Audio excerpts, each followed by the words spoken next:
गतकाली रातिरे तेलुगु संप्रदाय तरफ येदु साहिरे भोग्योत्सव पालन करने समय बाण फुटाई 4 जन गुरुतर भाव आहत होती। एभली अभावनीय घटना गतकाली विलंबित रातिरे रायगड़ा सहर कांप साहिरे घटी। आहत मानकु प्रथमे जिला मुख्य चिकित्सालय प्राथमिक चिकित्सा पर विशाखापाटना को स्थानांतर करा जायछि। सेथि मध्यरु 2 जनक अवस्था गुरुतर रहितबा सूचना मिलिछि। आहतंक मध्यरे कांप साहिर के यज्ञ डी शंकर जी निखिल सोनू रहिछन्ति। समस्तक बयस 13 रु 18 वर्ष बयस होइथबा जणापड़िछि। तेबे गतकाली रातिरे एमानेक स्थानरे बाण बांधुथिबा बेले विस्फोरण होइथबा जणापड़िछि।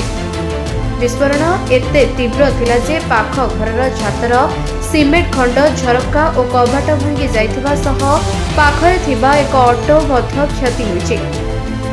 खबर पाई पुलिस पहुंची तदंत आरंभ करिछि। सब परिस्थिति चलतेला से टाइम राति 3टा बेलू 2 रात 3टा बेलू पिला माने बसिक बाण भिड़ुते भिड़ला समय सब घटला। ये गोटे ऑटो गोटे ऑटो भी पूरा गुंड गुंड होगी सेपट अच्छे ऑटोटा।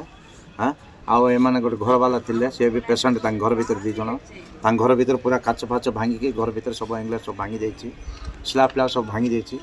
एमती होती 4-5 जन आज्ञा 12-13 वर्षर छोट छोट पिला गोटे अच्छा 2 जन आउ बड़ पिला गोटे अच्छे 16 वर्ष के आउ 20 वर्ष सेपटे गोटे पिला गोटे अच्छे तार हाथ गोटे कार काढ़ी बाण भिड़ुते सर से भितर यहाँ सबकि विशाखापाटना नहीं ये पिलार ऑटोटा गरीब पिला आर ऑटो भी किसी ना पूरा ऑटो पाखे बस भिड़ुते तार ऑटोर भी गुंड गुंड होगा काच फाच सब।